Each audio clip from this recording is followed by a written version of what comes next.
Shalom! Começando este dia com Deus, porque Deus é bom e a sua misericórdia dura para sempre. Amém. Glória a Deus. Hoje é sexta-feira, 31 de julho de 2026. Que o Senhor nosso Deus derrame as bênçãos dos céus sobre a vida de vocês e sobre a minha vida também. Que nessa sexta-feira nós possamos sentir a presença do nosso Senhor e Salvador Jesus Cristo em nossos corações. Não somente nessa sexta-feira, mas eternamente. Que nós possamos andar de mãos dadas junto com o nosso Senhor e Salvador Jesus Cristo até a terra prometida. Que o seu dia e o meu dia seja um dia repleto de vitórias. Amém? E que nós possamos dizer assim: Cristo Jesus morreu por mim e agora eu vivo por ele. Vamos à Bíblia então? A voz é minha, mas a palavra ela é de Deus eternamente. Amém? Então vamos lá. Hoje, sexta-feira, 31 de julho, a gente então termina a série de estudos dos 3 últimos capítulos de Apocalipse. Quarta-feira, dia 29 de julho, nós falamos sobre a prisão de Satanás por 1000 anos e a sua derrota final. Ontem, quinta-feira, dia 30 de julho, nós falamos sobre a Nova Jerusalém. E hoje, sexta-feira, 31 de julho de 2026, nós vamos falar sobre a Nova Jerusalém, a parte final. Amém? Que vocês então possam acompanhar comigo o desfecho final, certo? Então vamos lá. Apocalipse capítulo 22, certo? A Nova Jerusalém, certo? A parte final. A árvore da vida, o rio da vida, tudo isso nós vamos ver aqui hoje, certo? O versículo 1 diz assim: Então um anjo me mostrou o rio da água da vida, claro como cristal, que fluía do trono de Deus e do Cordeiro. Amém? Glória a Deus. Esse Deus é maravilhoso. O rio simboliza a vida eterna e a presença contínua do Espírito Santo em nossas vidas. Ele nasce direto do trono, a palavra fala, mostrando que Deus é a fonte de toda a vida. Amém? Glória a Deus. Certo? Agora, o versículo 2. Durante muito tempo da minha vida, eu não conseguia entender o versículo 2. Mas agora eu entendo, certo? E eu gostaria que vocês prestassem bastante atenção no versículo 2, que eu vou explicar aqui também, no original grego, certo? No original grego, no original hebraico, certo? Então, que vocês acompanhem comigo. O versículo 2 diz assim: No meio da praça da cidade, de cada lado estava a árvore da vida. Amém? Até aí tudo bem. E essa árvore produz 12 frutos, de mês em mês, certo? E agora veja bem, a parte final é que me intrigava muito e tenho certeza que deixa muita gente de cabeça quente. E as folhas da árvore são para a cura das nações. Ué? Se Apocalipse 21:4 fala: Deus enxugará dos olhos toda lágrima, Não haverá mais morte, não haverá mais doenças, certo? Não haverá mais pranto, porque tudo se passaram. E agora aqui fala que as folhas da árvore da vida são para a cura das nações. Aí desse jeito a nossa cuca às vezes fica embaralhada a nossa mente, dizemos assim. Mas então aqui eu vou dar uma explicação para vocês do original, certo? Porque na Bíblia original, certo? No relato original, em grego, aramaico, certo? E hebraico não está escrito assim. O Velho Testamento, meus irmãos, ele foi escrito a maior parte em hebraico e uma pequenina parte em aramaico, certo? Em aramaico você encontra lá o livro de Êxodo, o livro de Daniel, certo? E o Novo Testamento foi escrito em grego koiné. Era o grego comum daquela época, certo? Então, a palavra no original, ela está escrita assim. A palavra grega para terapia, que originou a palavra terapia em português, significa manutenção da vida, né? Manutenção de um estado de saúde, certo? De vigor e bem-estar físico contínuo para a humanidade, certo? E aí, quando fala cura das nações, aí a gente volta aqui novamente para o grego, certo? O termo grego para nações é etnos. Não implica em doenças físicas, certo? Na eternidade. Já que o versículo seguinte, como eu acabei de falar, né? Lá de Apocalipse 21:4, que diz que não haverá mais morte, não haverá mais doença, né? Que todas as coisas passaram, né? Então veja bem, em vez disso representa a restauração completa, a harmonia e o bem-estar perpétuo, quer dizer, para sempre, para todos os povos remidos, sarados das antigas feridas do pecado. Então, para a cura das nações, o termo grego, no original, para nações, é etnos. Não implica em doenças físicas na eternidade, certo? Em vez disso, representa a restauração completa, a harmonia e o bem-estar perpétuo de todos os povos remidos, né, sarados, né, das antigas feridas do pecado, certo? E também a palavra grega terapia, que se originou a palavra terapia em português, certo? Significa manutenção em um estado de saúde, vigor, bem-estar contínuo para a humanidade. Porque senão, a Bíblia, ela própria se contradiz, né? Fala que não haverá mais morte e tal, e etc., não haverá mais doença, e de repente fala que as folhas da árvore da vida é para a cura das nações. Então, no grego original, não é isso que está escrito. É isso que eu acabei de relatar aqui para vocês. Mas tudo bem, continuamos nossos estudos. O versículo 13 diz assim: já não haverá maldição humana. Aliás, maldição nenhuma. O trono de Deus e do Cordeiro estará na cidade, e os seus servos os servirão. Certo? Veja bem, meus irmãos. Vai estar tudo renovado, tudo lindo, tudo perfeito, será um paraíso. A consequência do pecado, a maldição, né, é a destruição para sempre. Os salvos viverão em perfeita harmonia ao lado da divindade, de Deus e do Filho. Eita glória! Só de imaginar eu fico, sabe, não sei nem como, muito alegre, feliz.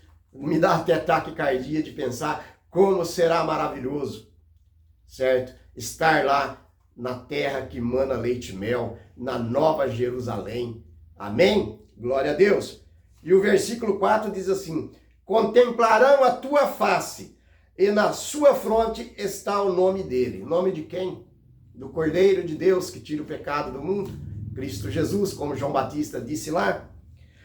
Ver a face de Deus indica comunhão íntima e total. O nome na fronte significa que os salvos pertencem exclusivamente a este grande Deus.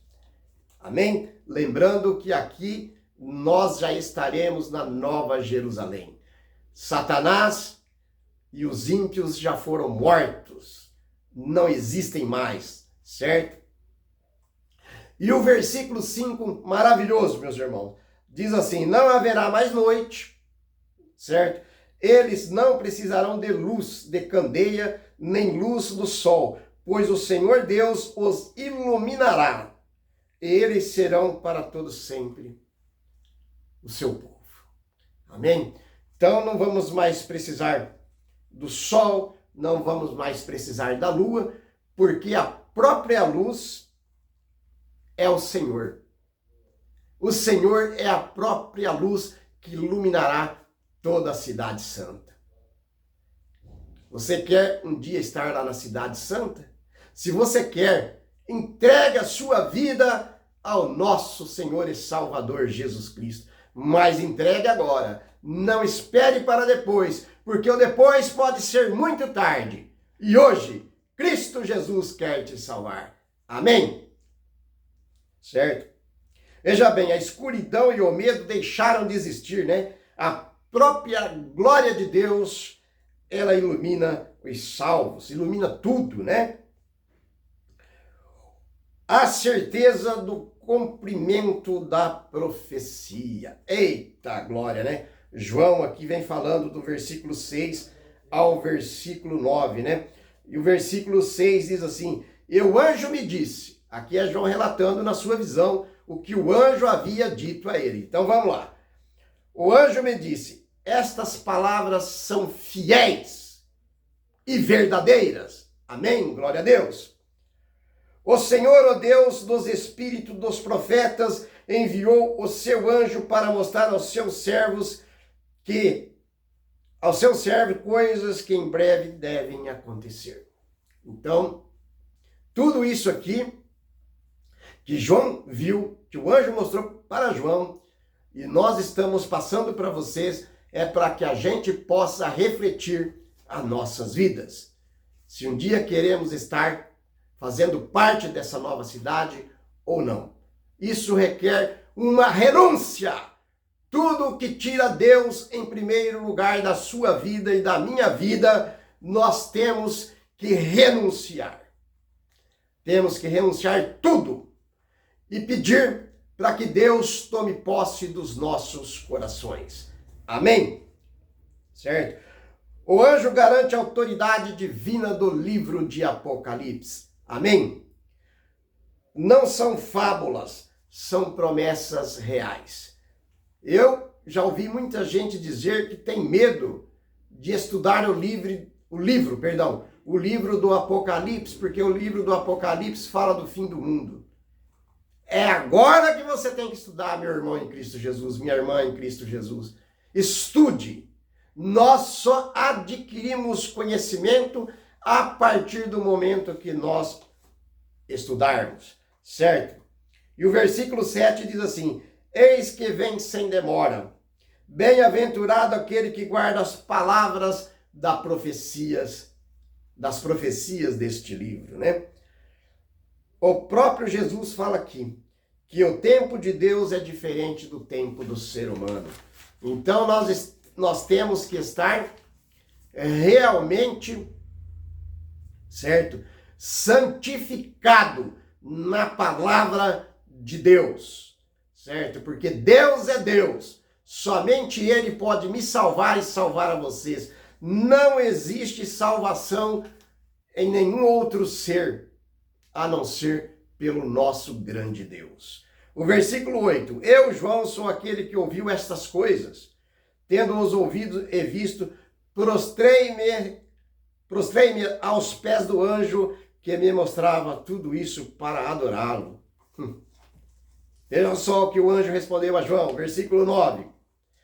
Mas ele me disse, não faças isso. Sou conservo dos teus irmãos e dos profetas. E como os que guardam as palavras deste livro, proste somente aos pés do nosso Salvador. Adore somente a Deus dos exércitos. João aqui se equivocou-se. Então ele se prostrou aos pés do anjo. E o anjo, como se diz, repreendeu João. Não faça isso, porque eu sou conservo certo? Seu, dos seus irmãos e dos profetas. Adore somente a Deus, prostre de joelhos somente a este grande Deus, certo? O versículo 10. Então me disse, não seles a palavra da profecia deste livro, pois o tempo está próximo. Ao contrário do livro de Daniel, que foi selado para o futuro, Apocalipse deve ficar aberto porque a mensagem é urgente para a igreja, certo?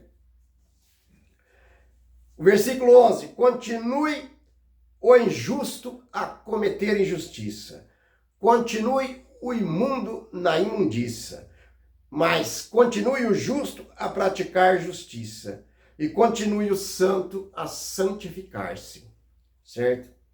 Aqui é um alerta sobre o livre-arbítrio e o fim do tempo de escolha, certo? Quem se recusar a mudar, se fixará no erro.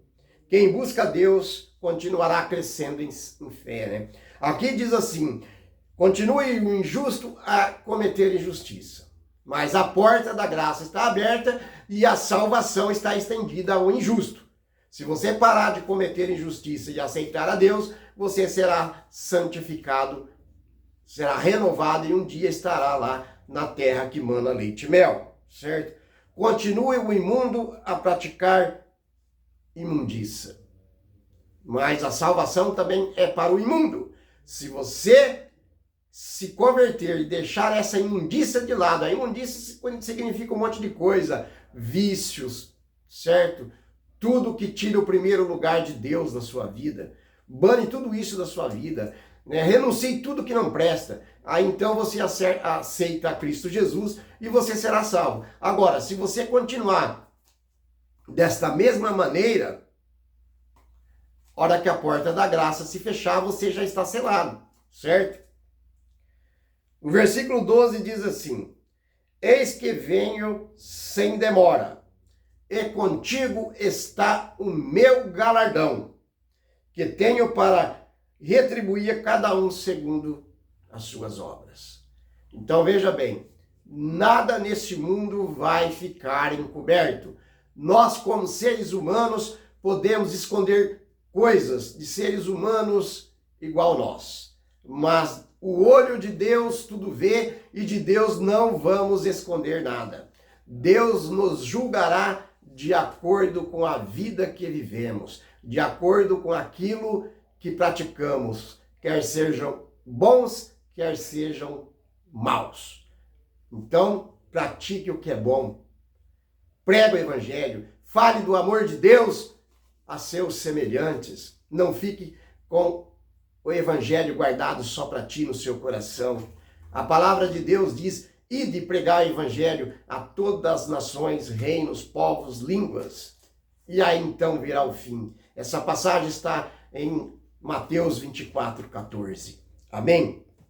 E falando, agora a gente vai para o versículo 13 e o versículo 14.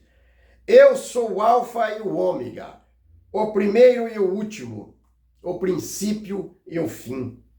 Bem-aventurado aqueles que lavam as suas vestiduras no sangue do Cordeiro, para que lhes assista o direito da árvore da vida, E entrem na cidade pelas portas. Eita glória, que Deus maravilhoso, Jesus usa os títulos de Deus para si, certo? Ele domina o início da história, o meio, encerramento e o fim, de todas as coisas, Agora, lavar as vestes significa aceitar o sacrifício e o perdão de Jesus. Só os limpos de coração entrarão na cidade santa. Amém? Então, se você ainda não aceitou, aceite, que ainda há tempo. Versículo 15 e versículo 16. Fora ficam os cães, os que praticam feitiçaria, os que cometem imoralidade sexual, os assassinos, os idólatras, os que praticam a mentira, que amam e praticam a mentira. E o versículo 16, eu, Jesus, enviei o anjo para dar a vocês certo testemunho destinado às igrejas. Eu sou a raiz de Davi, eu sou a descendência de Davi e a resplandecente estrela da manhã.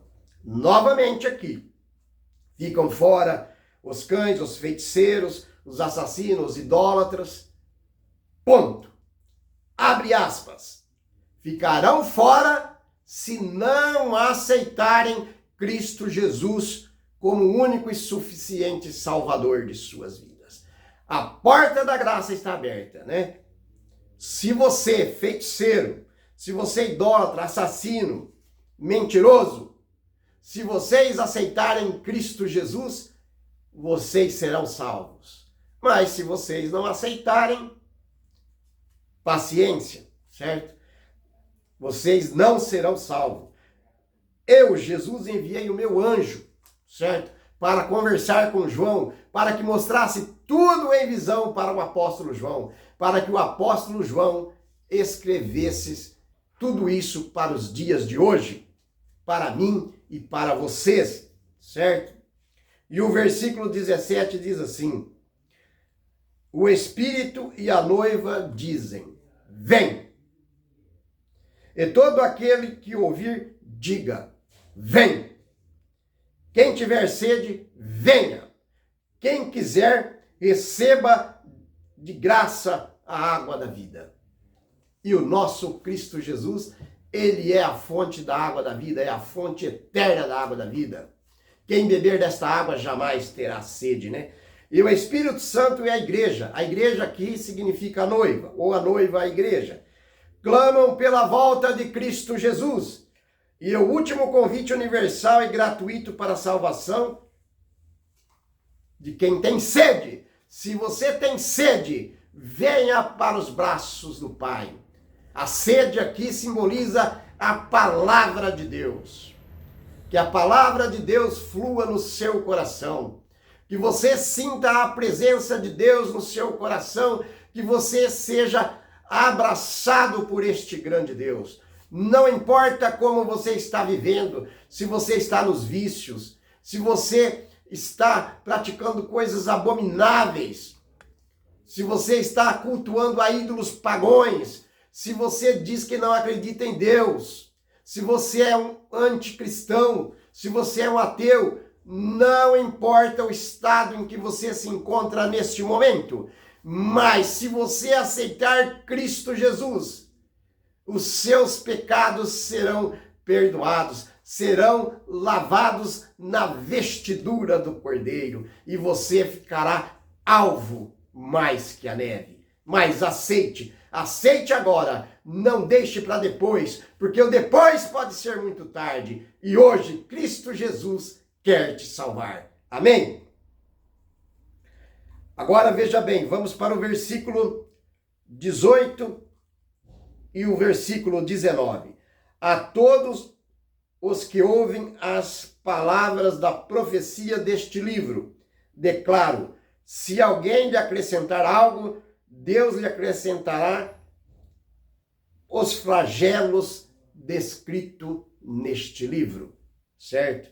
E o versículo 19 diz assim, e se alguém tirar alguma palavra do livro desta profecia, Deus tirará dele a sua parte na árvore da vida e na cidade santa, que são descritas nesse livro. Então, meu irmão em Cristo Jesus, minha irmã em Cristo Jesus, nós vemos aí muitos falsos profetas pregando, retirando coisas da palavra de Deus e acrescentando outras. O livro de Mateus também fala isso, certo?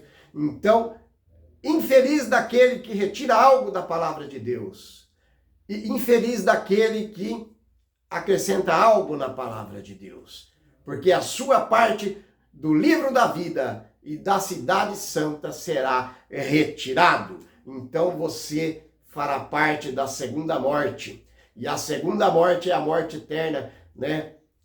É o lago de fogo preparado para Satanás e seus anjos, né? De fogo e enxofre. Então, lá é o lugar dos falsos profetas. Mas a salvação está estendida a todos. Até você, que é um falso profeta, certo? Se você se converter, você virá a ser um profeta de Deus. Então, enquanto a porta da graça está aberta, o plano da salvação está de pé. Amém?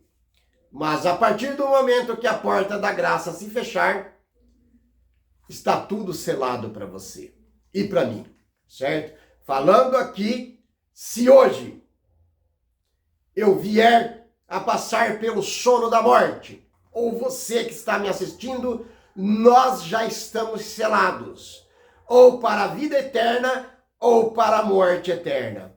Então, viva hoje, juntamente com Pai, Filho e Espírito Santo, como se fosse o último dia da sua vida.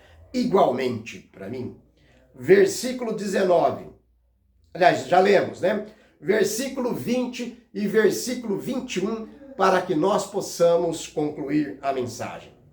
O versículo 20 diz assim: aquele que dá testemunho destas coisas diz: sim, venho em breve. Amém? Vem, Senhor Jesus. Certo? E o 21, a graça do Senhor Jesus esteja com todos, né? O 20, vou ler novamente o versículo 20. Aquele que dá testemunho destas coisas diz: sim, venho em breve. Amém? Vem, Senhor Jesus. E Jesus está voltando.